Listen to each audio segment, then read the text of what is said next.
박수 한번 부탁드리겠습니다. 주신 말씀 가지고 하나님의 승리라는 말씀의 제목으로 주신 은혜 같이 나누기 원합니다. 1984년 LA 올림픽 때 신문에 이런 기사가 났어요. 기사 내용은 올림픽 내용에 대한 개막 행사에 관한 내용이었습니다. 개막식 행사 때 미국 국가가 연주될 때에 미국을 상징하는 대머리 독수리 한 마리가 스타디움을 한 바퀴 쫙 돌고 날아와서 올림픽 깃발 옆에 착지한다는 그런 내용이었어요. 아이디어는 참 좋았는데 문제는 그 일을 감당할 독수리가 없다는 게 문제였어요. 그래서 조직위원회에서는 야생 독수리를 잡아다 훈련시킬까 그런 고민도 했지만 너무 불가능하다는 생각이 들어서 대신 동물원에 있는 폭격기라고 하는 이름을 가진 대머리 독수리를 훈련시키기로 했습니다. 근데 문제는 더 큰 문제가 있었는데 그 폭격기라고 하는 독수리는 동물원에서 태어나서 동물원에서 자라서 한 번도 날아보지 못했다는 것이 문제였습니다. 더군다나 살은 너무나 쪄가지고 띠뚱띠뚱거리며 정말 날아보지 못한 독수리였어요. 조직위원회에서 이것도 불가능하다라고 했는데 조련사가 I can do, 내가 할 수 있습니다. 내가 꼭 하겠습니다. 그래서 날마다 조련사가 그 독수리를 데리고 조깅을 하기 시작했어요. 여러분 독수리가 뛴다고 한번 생각해 보세요. 그리고 날마다 다이어트를 시켰습니다. 그리고 한 달쯤 전에는 정말 이 대머리 독수리가 날아서 폭격기가 날아서 한 번은 불가능하고 두 번째 날아서 스타디움 옆에 올림픽 깃발 옆에 착지할 수 있게 됐어요. 그 모습을 바라보고 있던 조련사는 환호했어요. 또 조직위원회에서도 환호했어요. 야, 정말 가능하겠는데. 이 사실이 언론에 대서특필이 됐습니다. 이번 84년 LA 올림픽은 대머리 폭격기라고 하는 독수리가 스타디움을 두 번 만에 날아서 올림픽 깃발 옆에 착지한다는 기사가 실어졌어요. 수많은 사람들이 환호했고 또 궁금해했어요. 또 그런 폭격기를 보기 위해서 많은 사람들이 개막식 티켓을 사게 되었습니다. 그런데 올림픽 개막을 며칠 앞에 두고 그만 폭격기가 그만 죽고 말았습니다. 너무나 어이가 없잖아요. 수많은 사람들이 이 폭격기가 날아와서 올림픽 깃발 옆에 착지해야 되는데 죽고 말았어요. 도대체 의사들이 왜 죽었나 또 부검을 했어요.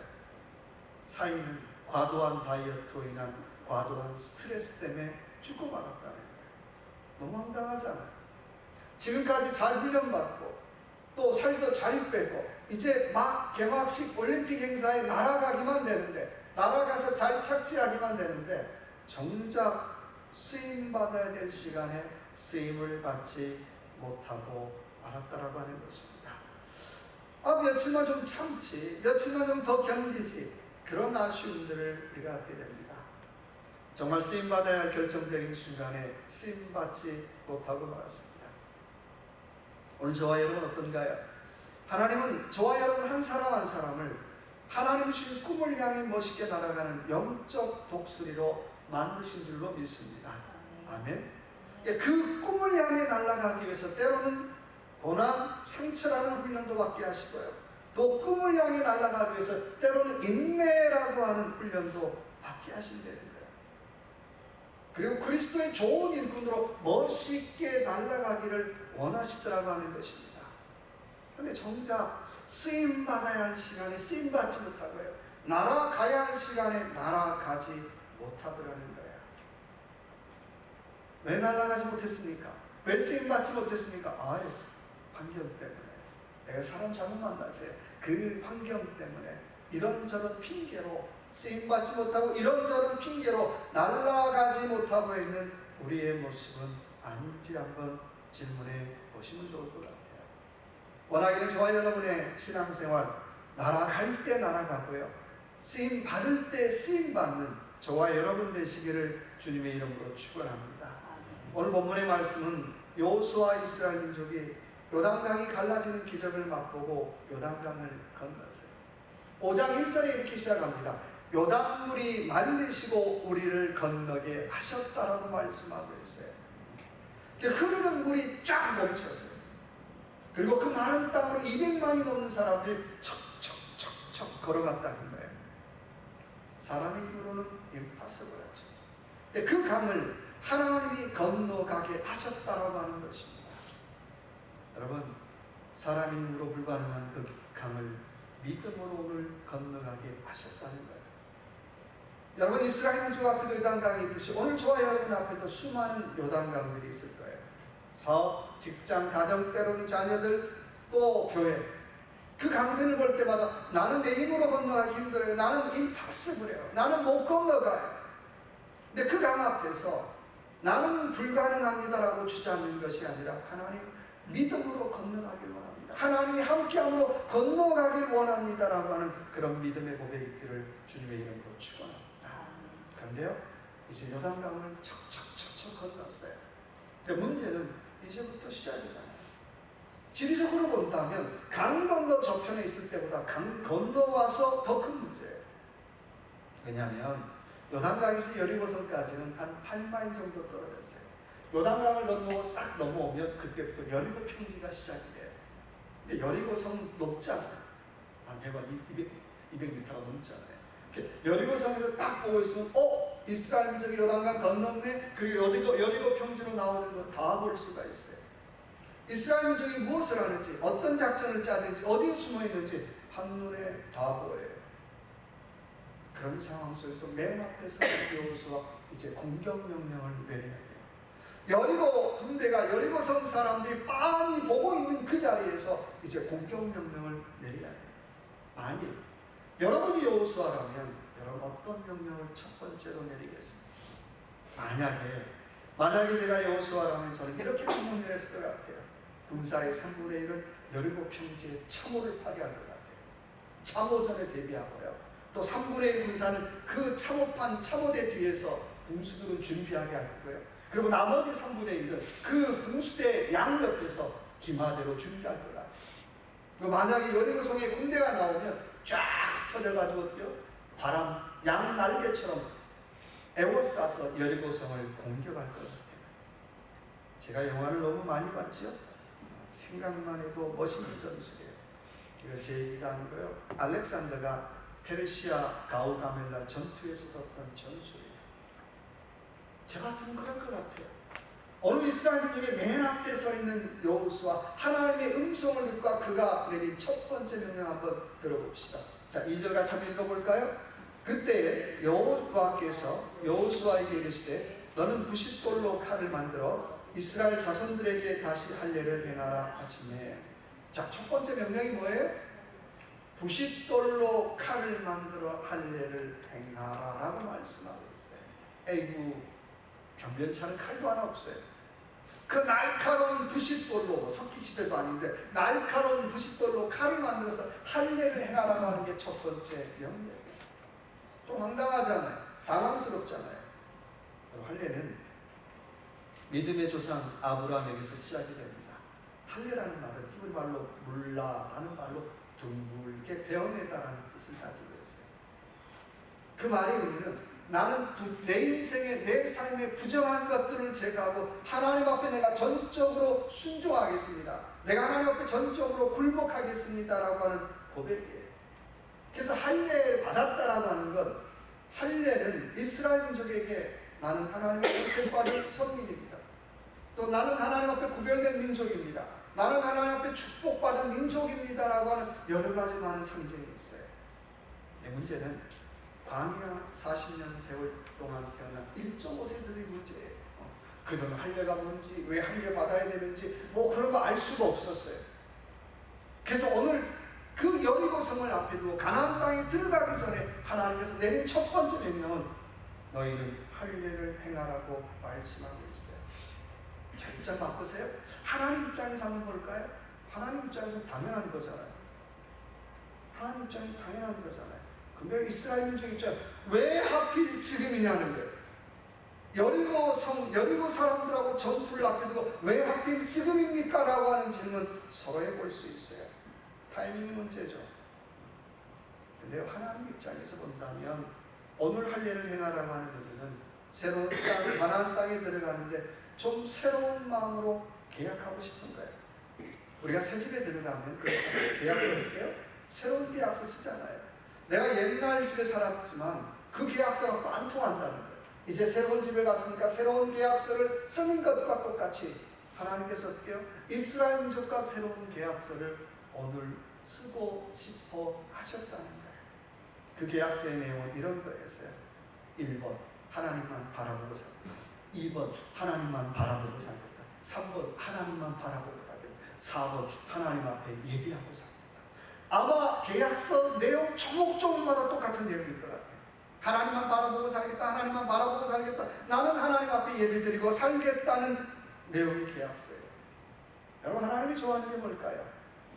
하나님은 예배를 좋아하시는 줄로 믿습니다. 구약시대에 복받은 사람들의 공통점을 찾아보라면 뭐 인물이 잘생기고 뭐 대단한 거 아니에요. 인간성도 별로 썩 좋지 않았던 것 같아요. 그런데 그 사람들의 공통적인 특징을 꼽으라고 한다면 그 사람들은 하나같이 하나님 앞에 예배드리기를 좋아했다는 거예요. 우리 오늘도 조영희 집사님 전보를 드리면서 1시간 가까이 운전해서 왜 왔습니까? 예배드리기 위해서 왔다. 그러니까 하나님 앞에 예배드리기를 좋아했다는 거예요. 무엇보다도 하나님을 높이는 예배의 열심이었다라고 하는 것입니다. 아브라함이 그랬고 이삭이 그랬고 야곱이 그랬고 어딜 가든 항상 제단 섰어요.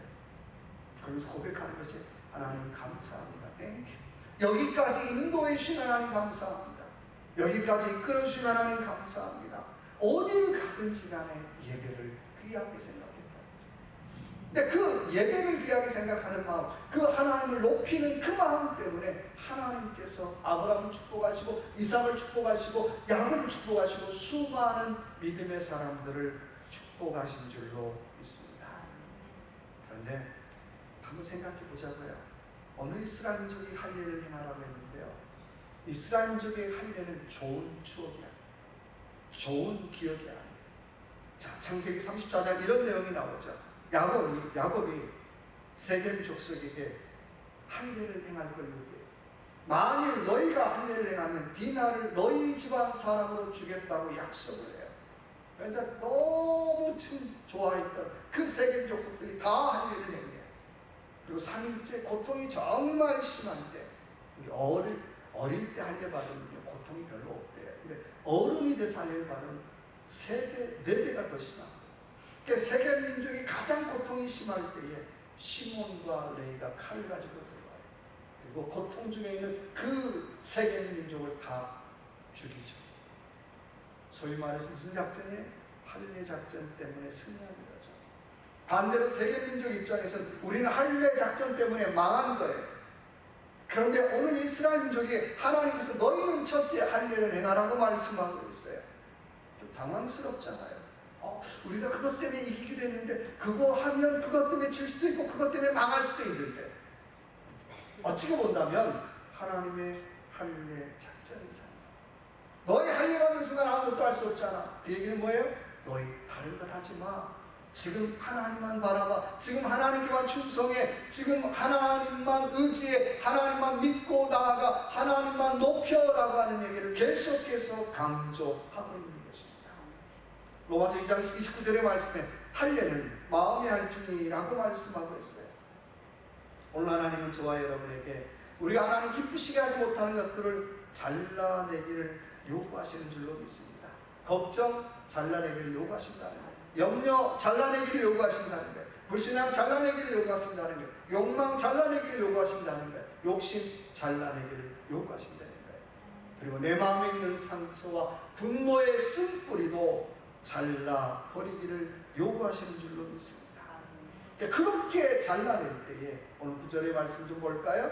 9절에 이렇게 말씀하고 있어요.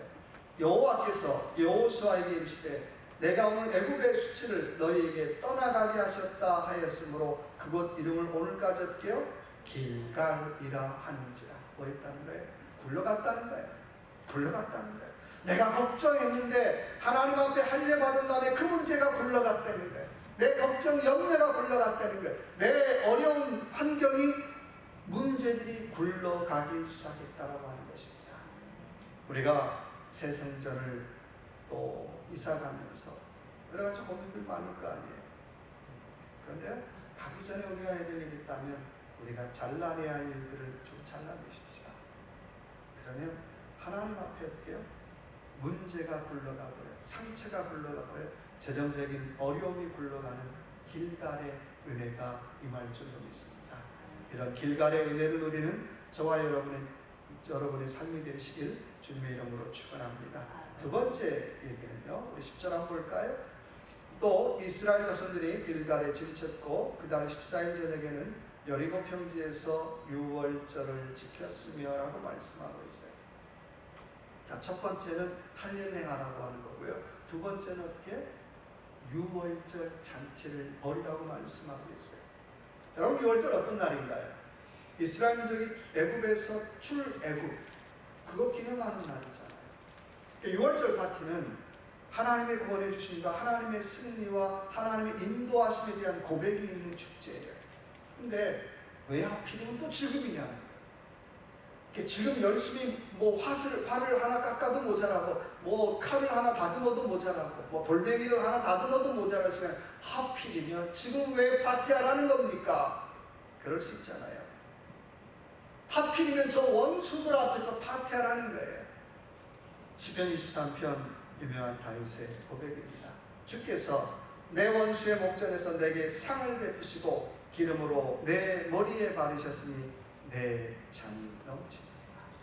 다윗에게 물어봐요. 당신이 고백하는 하나님 어떤 하나님입니까? 라고 질문한다면, 예, 우리 하나님은요, 원수 앞에서 앞치마 짱내고요, 앞치마 들고요, 내게 큰 상을 베풀어 주시는 하나님이 내 하나님입니다 라고 고백하고 있다는 거예요. 상이란 말은 히브리 말로 쫙 펼친다는 뜻 갖고 있어요. 이게 뭐죠? 우리 반찬 3개 장동직이 나고 하나님이 상 베푸시는 애가 아니라고요, 내 앞에서 상을 쫙 베푸신대요. 실제 그랬는지는 잘 모르겠는데요, 조선왕조 실록에 보니까 왕의 잔치상에는 315가지 음식이 올라간대요. 그래서 한국에 315가지 음식이 어떻게 올라가지? 아무튼 실록에 그런 거니까. 마치 그런 것처럼 하나님께서 내게 상을 베푸시는데 315가지 상이, 잔치상에 그 반찬이 올라오는 그 상을 어떻게 해요? 나를 위해 준비하시기 때문에 잔치상을 차리고 앞치마를 짬매고 그리고 손님을 초청하세요. 몇 사람요? 몇 사람? only you. 여러분, 한 사람을 위한 잔치상을 벌이고 초대하신다. 와, 하나님께서 다윗이 고백하는 하나님은 하나님이 이런 하나님이라는 거예요. 하나님은 내게 잔치상을 베풀고 나를 초대하시는 그 하나님, 2사람도 아니고 3사람도 아니고 온리 나만을 초청하시는 그런 하나님이라고 다윗은 고백하고 있더라는 거예요. 여러분, 이 하나님이 저와 여러분의 하나님이신 줄로 믿습니다. 얼마나 감동적이에요. 하나님이 나를 위해서 잔치상을 베풀고 나를 초대하신다는 거예요. 그런데요, 오늘 6월절 파티를 열라고 하는 것은 몇 가지 의미가 있어요. 첫째는 출애굽의 감동을 잊지 말라는 거예요. 뭘 잊지 말라고요? 출애굽의 감동을 잊지 말라. 두 번째는 네 자신을 알라는 거예요. 출애굽하면서 하나님이 계속 반복하는 말씀이 뭡니까? 애굽의 종되었던 너희들. 듣기 싫으면 나 그거 듣기 싫은데, 아니야, 너희들이 아니야, 애굽의 종되었던 너희를 구원해주는 아버지 하나님과 계속 얘기해. 잊을만 하면 까먹을만 하면 아니야, 너희 애굽의 종되었던 너희를. 하나님께서 애굽의 종되었던 너희를 구원해 주는 것을 기억하라는 거예요. 세 번째는 애굽의 장자들이 죽을 때 이스라엘의 장자들은 다 살려줬잖아요. 그건 이스라엘의 미래가 누구 손에 달려있다는 거예요? 하나님께 달려있다. 하나님의 손에 달려있다는 거예요. 그 고백의 의미로 6월절 파티를 열라. 그래서 6월절 파티를 열라는 건 그냥 붓고 마시는 축제가 아니라 처음부터 끝까지 하나님이 우리의 인도자가 되시는, 하나님께서 우리의 힘이 되시는, 하나님께서 우리의 능력이 되시는, 하나님께서 우리의 구원이 되심을 고백하는 축제가 되라고 하는 것입니다. 그런 의미에서 오늘 저와 여러분이 드리는 예배는 모든 예배는 유월절 축제가 되어야 할 줄로 믿습니다. 그래서 물어봐야 되죠. 예배 때마다 하나님에 대한 은혜에 대한 감동이 있느냐는 거예요. 또 예배 때마다 하나님, 내 인생이 하나님의 손에 달려있음을 내가 고백하느냐는 거예요. 또 내 인생이 하나님께서 축복하심을 고백하는 예배가 되고 있느냐라고 하는 질문해 보시라고 하는 것입니다. 그럼 이 축제의 완성은 누구예요? 바로 예수 그리스도를 통해서 완성되어지는 줄로 믿습니다. 사순절을 지나고 고난주간을 지나고 부활절을 맞이하는 저와 여러분, 우리는 날마다 우리의 예배가 유월절 축제 예배가 되어야 한다는 거예요. 오늘 이스라엘 민족이 유월절 파티를 여는 목적이 있다면 한마디로 하나님께서 우리를 승리하게 하실 것입니다. 하나님께서 우리를 이기게 하실 것입니다라고 하는 그 사실을 어떻게 해요? 여리고 평지에서 여리고 사람들에게 알리는 거예요.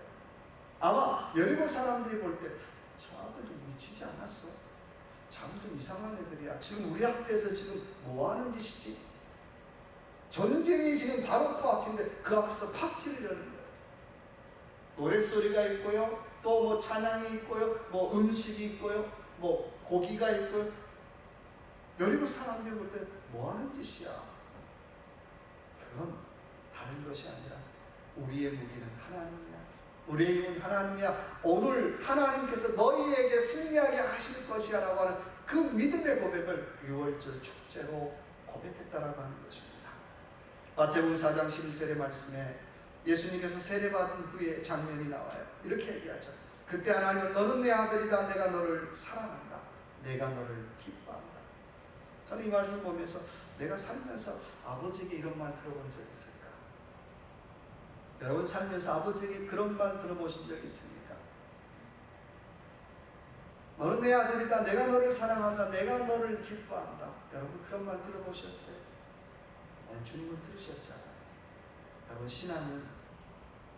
신앙의 가치는 내가 다른 사람에게 인정받는 것이 아니라 내가 하늘 아버지에게 인정받는 것이 첫째인 줄로 믿습니다. 그래서 우리가 이 땅에 살면서 가질 수 있는 가장 위대한 타이틀이 뭘까? 박사, 교수, 목사 이런 걸까요? 그러니까 저와 여러분이 이 땅에 살면서 가질 수 있는 가장 위대한 타이틀이 있다면 하나님의 자녀라고 하는 타이틀인 줄로 믿습니다. 그거밖에 없잖아요. 로마서 8장 16절의 말씀에 성령이 친히 우리 영으로 더불어 우리가 하나님의 자녀인 것을 증거하시나니라고 말씀하고 있어요. 그러니까 내가 하나님의 자녀가 되었다라는 그 사실을 깨닫는 순간 나는 그 무엇을 통해서 다른 걸로 내 타이틀을 증명하려고 애쓰지 않더라는 거예요. 근데 내가 하나님의 자녀라고 하는 그 타이틀의 자부심과 긍지와 확신이 없으면 세상의 것으로 자꾸 내 타이틀을 어떻게 해요? 만들려고 증명하려고 애를 쓰더라는 거예요. 내가 사장님인데요, 내가 교수인데요, 내가 목사인데요, 내가 무슨 장인인데요. 여러분 박사가 밥은 먹여주는데요, 그게 나의 진짜 가치를 증명해 주는 거예요. 사장이 밥은 먹여줘도 나의 진짜 가치를 증명해 주지 못해요.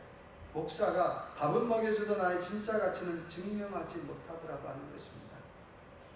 정말 하나님의 자녀라고 하는 그 타이틀에 대한 고백이 있어야 할 줄로 믿습니다. 여러분 삶에서 우리는요 어려움을 피해갈 수 없어요. 그 어려움과 위기 앞에서 도망가지 마시라는 거예요. 우리가 해야 될 일이 있다면 영적 유월절 파티를 벌이십시다. 먹고 마시는 파티가 아니라 그래도 하나님이 함께 하십니다. 그래도 하나님이 우리를 붙잡고 계십니다. 그래도 하나님께서 이 문제를 승리하게 하실 것입니다라고 고백을 할 수 있는 그런 영적 유월절 파티를 드릴 수 있는 저와 여러분의 삶이 되시길 주님의 이름으로 축원합니다. 세 번째는요, 우리 13절 볼까요? 여호수아가 여리고 가까이 이르렀을 때에 눈을 들어본즉 한 사람이 칼을 빼어 손에 들고 마주 서 있는지라. 여호수아가 나아가서 그에게 묻되 너는 우리를 위하느냐 우리의 적들을 위하느냐 하니. 세 번째, 하나님의 승리를 고백하는 자는 하나님의 종으로 하나님의 것으로 삽니다. 자, 이스라엘 민족이 축제와 할례를 마쳤을 때에 여호수아가 여리고성 가까이에서 하나님의 군대 장관을 만나죠. 그리고 물어봐요. 당신은 우리 편입니까? 우리 대적을 위한 편입니까? 이 질문은 이렇게 한번 바꿔야 되겠죠. 당신은 정말 하나님을 위하십니까? 하나님을 위하지 않습니까? 라고 질문할 수 있겠죠. 그래서 하나님께서 오늘 여호와의 군대 장관이 뭐라고 얘기합니까? 네 발에서 뭐하라고요? 신을 벗으라고 말씀하고 있어요. 여러분, 당시에 지금의 우리가 다 신 신고 다니지만 당시에는 신 신고 다니는 사람이 그렇게 많지 않았어요. 애굽 사회에서 신을 신는다라고 하는 건 그래도 좀 산 귀족들, 좀 있는 사람. 그러니까 보통 사람들, 노예들은 어떻게 해요? 신 벗고 다녔어요. 신 벗는다는 얘기는 뭐예요? 나 노예입니다. 나 종입니다. 그 얘기잖아요. 근데 오늘 하나님께서 내 발에서 신을 벗으라는 얘기는 무슨 얘기예요? 너 맨발로 좀 다녀. 이 얘기일까요? 그 얘기가 아니라 너 다시 한번 고백해야 되잖아. 나는 주님의 종입니다. 나는 주님의 노예입니다. 조금 더 나아가서 나는 하나님의 것입니다라고 고백하기를 하나님께서 원하시더라고 하는 것입니다. 여러분, 누구의 것으로 이 땅을 살아가고 계십니까? 난 남편 거요? 아들 거요? 아내 거요? 여러분, 누구 걸로 여러분 인생을 살고 계십니까? 정말 질문해 보자고요. 당신은 누구의 것입니까? 라고 질문한다면 계속 물었고 계속 질문해 봐야 되잖아요. 근데 우리가 할 수 있는 대답은 나는 그 누구의 것도 아닙니다. 나는 그 누구의 것도 아니기 때문에 내가 할 수 있는 최선의 답은 나는 하나님의 것입니다 라고 고백할 수밖에 없다는 거예요. 내가 나답게 가장 잘 살 수 있는 비결이 있다면 내가 하나님의 것입니다 라고 정말 100% 고백할 때에 내가 나다운 인생을 살 수가 있어요. 한번 질문해 보시다. 내가 이 인간 겁니다. 내가 저 겁니다. 저 겁니다. 하면 할수록 나는 나다운 인생 살 수 없어요. 내가 하나님의 것입니다라고 고백할 때에 가장 어떻게 해요? 하나님의 것답게, 가장 나답게, 가장 나에 어울리는 인생을 살게 되더라고 하는 것입니다. 여러분, 신앙생활 어떻게 해야 될까요? 어떻게 하는 것이 잘하는 걸까요? 하나님의 것으로 할 때 가장 잘하는 것이 물론이죠. 그런데요, 저와 여러분의 신앙생활 과연 하나님의 것으로 신앙생활하고 있는가요? 여러분의 사역 또 제 사역 한번 가만히 한번 되돌아보자는 거예요. 솔직히 눈 가리고 아웅하잖아요. 너무 내 중심적 아니에요? 내 욕심적 아니에요? 말은 그럴듯하게 하는데 내 욕심적이지 않은가요? 그렇잖아요. 정말 양심적으로 한번 보자. 내 욕심적으로, 내 중심적으로, 내 이기적인 마음으로 그렇게 하고 있지 않느냐는 거예요. 그러면서 포장은 어떻게 해요? 하나님 영광 받으세요. 좀 이상하잖아요. 너무 내 것으로만 사역하고요. 너무 내 것으로만 신앙생활하고요. 너무 내 것으로만 봉사하고 살고 있더라는 거예요. 정말 맨발로 봉사하는 종은, 맨발로 봉사하는 노예는 항상 어때요? 제가 해야죠. 100% 하겠습니다. 온전한 헌신밖에 없더라는 거예요. 어느 날 아침에 닭과 돼지가 하루를 시작하게 됐어요. 닭이 친구인 돼지에게 이렇게 물었어요. 야, 돼지야, 우리 오늘 아침에 뭘 먹을까? 너는 햄이 좋아? 계란 후라이가 좋아? 그렇게 질문했어요. 그래서 돼지가, 이 멍청한 돼지가 그날따라 곰곰이 한번 생각해 봤어요. 야, 그러면서 닭에게, 야, 너는 도네이션만 하면 되지만 나는 목숨을 걸어야 돼. 나는 100% 헌신해야 돼. 여러분, 우스개 얘기지만 오늘 저와 여러분의 신앙의 자세는 어떤가 한번 질문해 보시면 좋을 것 같아요. 이 한 주간 나는 누구의 것으로 사시겠습니까? 원하기는 정말 하나님의 것으로, 또 하나님의 것답게, 그래서 가장 나답게 살아가는 저와 여러분의 귀한 한 주간의 삶이 되시길 주님의 이름으로 축원합니다. 같이 한번 기도합시다. 하나님, 내가 영적으로 할례를 행하고 유월절 잔치를 벌이고 하나님의 것으로 살아가는 귀한 이 한 주간 되기를 원합니다. 이 시간 한번 주여 한번 외치고 같이 한번 통속으로 같이 한번 기도하겠습니다.